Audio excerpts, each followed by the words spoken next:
UP के CM Yogi Adityanath ने अपने 6 साल के कार्यकाल के दौरान यूपी में जो कर दिखाया है उसकी डंका आज पूरी दुनिया में बज रही है। उनके शासनकाल में जहां एक तरफ यूपी की आम जनता चैन की नींद सो रही है, तो वहीं दूसरी तरफ माफियाओं की आंखों की नींदें उड़ चुकी है। योगी आदित्यनाथ जी के शासनकाल में यूपी की माफिया आज खुद को महफूज महसूस नहीं कर रहे हैं। 2017 से पहले जिस यूपी में माफियाओं का राज हुआ करता था, आज के दौर में वहां राम राज्य देखने को मिलता है। आपकी जानकारी के लिए आपको बता दें कि 2017 में योगी आदित्यनाथ जी ने यूपी की सत्ता संभाली थी और तब से लेकर आज तक यूपी ने कई मुकाम हासिल किए। योगी आदित्यनाथ जी ने अपने शासनकाल के दौरान ही यूपी में बड़ा रक्षा कॉरिडोर लाने में सफलता हासिल की, तो वहीं उनके शासनकाल के दौरान ही यूपी मोबाइल मैन्युफैक्चरिंग हब के रूप में जाना जाने लगा। आज यूपी की फैक्ट्री में बना मोबाइल पूरी दुनिया में धूम मचा रखा है। तो वहीं यूपी में विदेशी निवेशकों को आकर्षित करने के लिए सीएम योगी आदित्यनाथ ने कई ग्लोबल इन्वेस्टर समिट भी करवा चुके हैं, जिसके जरिए लाखों करोड़ रुपए का निवेश यूपी में हुआ है। यही वजह है कि विकास की दौड़ में आज यूपी गुजरात और महाराष्ट्र जैसे विकसित राज्यों को भी टक्कर दे रहा है। योगी आदित्यनाथ जी के राम राज्य पर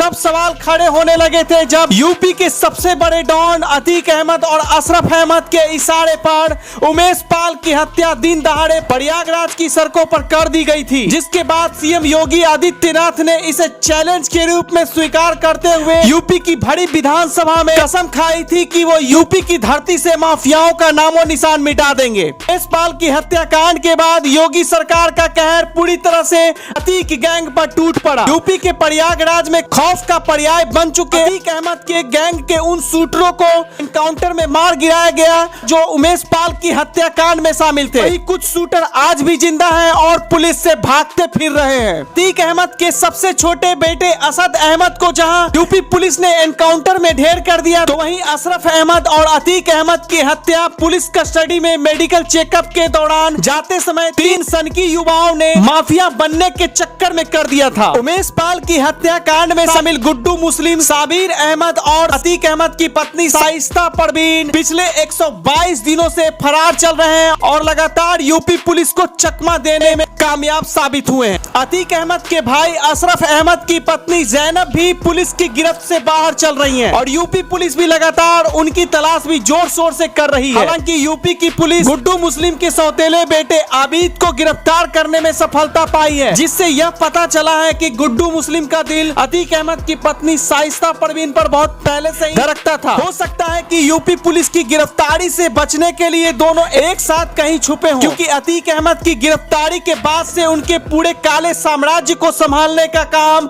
गुड्डू मुस्लिम ही किया करता था। कथित तौर पर ऐसा कहा जाता है कि 4 दशक के दौरान अतीक अहमद ने जो काले साम्राज्य से 10,000 करोड़ की संपत्ति को खड़ा किया था, उसी को बचाने के लिए शाइस्ता परवीन पुलिस से भागती फिर रही है। कई बार तो ऐसा हुआ था कि यूपी पुलिस शाइस्ता परवीन गिरफ्तार करने के लिए काफी करीब पहुंच गई, लेकिन यूपी की लेडी डॉन का खुफिया तंत्र भी पुलिस के मुकाबले काफी मजबूत माना जा रहा है। यही वजह है कि यूपी पुलिस के आने से पहले ही शाइस्ता परवीन को इस बात की खबर लग जाती है और वह वहां से भागने में सफल हो जाती है। अतीक अहमद की पत्नी शाइस्ता परवीन और अशरफ अहमद की पत्नी जैनब तथा गुड्डू मुस्लिम और साबिर को पकड़ने के लिए यूपी की खुफिया एजेंसियों से लेकर यूपी पुलिस और एसटीएफ तक लगातार रात दिन एक की हुई है, लेकिन अब तक इन चारों का कुछ पता नहीं चला है। शाइस्ता परवीन और गुड्डू मुस्लिम को शायद यह मालूम नहीं है कि यूपी की सर्वश्रेष्ठ पुलिस यमराज के जबड़े से भी मुजरिमों को खींच ले आती है। सीएम योगी आदित्यनाथ ने जहां एक तरफ अतीक गैंग का सफाया करने का काम किया, तो वहीं दूसरी तरफ उन्होंने अतीक गैंग के आर्थिक तंत्र पर घातक चोट पहुंचाई। यही वजह है कि अतीक गैंग के द्वारा अवैध तरीके से जो जमीनों पर कब्जा किया गया था, उसकी कुर्की जब्ती योगी ने